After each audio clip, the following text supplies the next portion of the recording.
اعوذ باللہ من الشیطان الرجیم بسم اللہ الرحمن الرحیم السلام علیکم ورحمۃ اللہ وبرکاتہ یا علی مدد علیہ الصلوۃ والسلام۔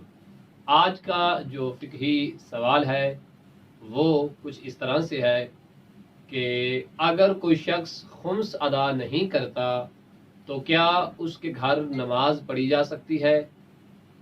کیا اس کے گھر کھانا پینا جائز ہے یا جائز نہیں ہے؟ یہ انتہائی اہم سوال ہے کہ جس کے بارے میں اکثر مومنین سوال پوچھتے ہیں۔ تو یاد رہے کہ جو شخص خمس ادا نہیں کرتا وہ بذات خود اگر اس گھر میں نماز پڑھتا ہے جس گھر کا خمس ادا نہیں کیا گیا تو اس کی نماز جائز نہیں ہے، نماز باطل ہے۔ اگر اس نے کپڑے پہنے ہوئے ہیں اور ان کپڑوں کے اوپر خمس واجب تھا تو ایسے کپڑوں میں نماز درست نہیں ہے۔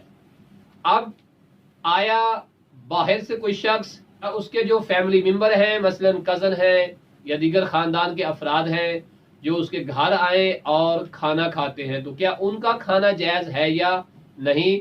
تو یاد رہے جس شخص پر خمس واجب ہے اگر وہ اپنے پیسوں سے کھاتا ہے تو وہ کھانا اس کے لیے جائز نہیں ہے، لیکن اگر کوئی مومن آ کے اس گھر سے کھاتا ہے تو روایات میں اسے اجازت دی گئی ہے کہ وہ کھا سکتا ہے اور وہ اس کے گھر نماز بھی پڑھ سکتا ہے۔ باہر سے آنے والے کی نماز بھی درست ہے، اس کا کھانا پینا بھی درست ہے، لیکن جس شخص پہ خود واجب ہے اس کی نماز بھی درست نہیں ہے اور اس کا کھانا پینا بھی جائز نہیں ہے۔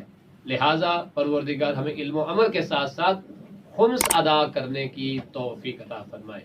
وصلی اللہ علی محمد وآل محمد۔